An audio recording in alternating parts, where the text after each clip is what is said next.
Hello viewer, আসসালামু আলাইকুম। আজকে আমি ক্লাসে দেখাবো আপনাদের প্রপার নাউন আর কমন নাউনের পার্থক্য। প্রপার নাউন আর কমন নাউনের পার্থক্য আমি আপনাদেরকে দেখাবো।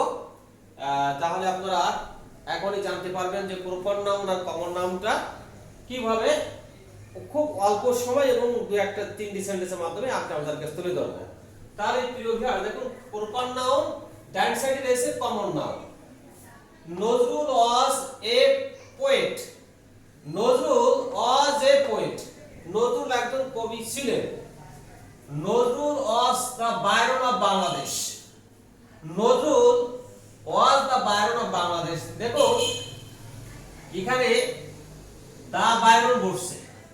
যখনই আপনি একজনের সাথে তুলনা করবেন তখন একটা আর্টিকেল দেবেন, আর যেহেতু এখানে তুলনা করা হয়েছে সেজন্য আর্টিকেল দা বসেছে। তো যখনই নাম হবে তখন কোনো কিছু নাম বলে প্রপার নাউন হয়, আর একজন আরেকজনের সাথে যখন তুলনা হয় তখন কমন নাউন হয়। দ্বিতীয়টা বাক্য দেখুন যে Suman is a good boy.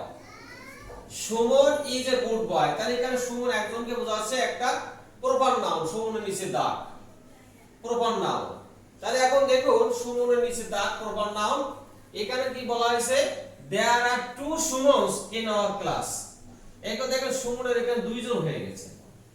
কয়জন সুমন? দুইজন।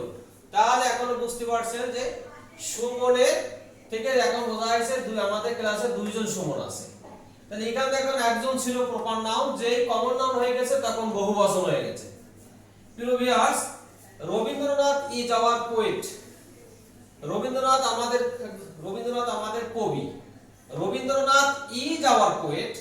তাহলে প্রিয় ভিউয়ার্স দেখুন, রবীন্দ্রনাথ ইজ আওয়ার হোমার। হোমারও একজন গ্রিক কবি। তো এই রবীন্দ্রনাথকে হোমার কবির সাথে তুলনা করা হয়েছে। তো যেহেতু এখানে একজনের সাথে তুলনা করা হয়েছে, তা তুলনা যখনই আপনি আসবে তখনই কিন্তু আপনার কমন নাউন হয়ে যাবে। যখনই আপনি তুলনা করবেন এবং আপনাকে একজনের মধ্যে দুইজন বোঝাবে তখনই কিন্তু আপনার প্রপার নাউন থেকে কমন নাউন হয়ে যাবে। Thank you.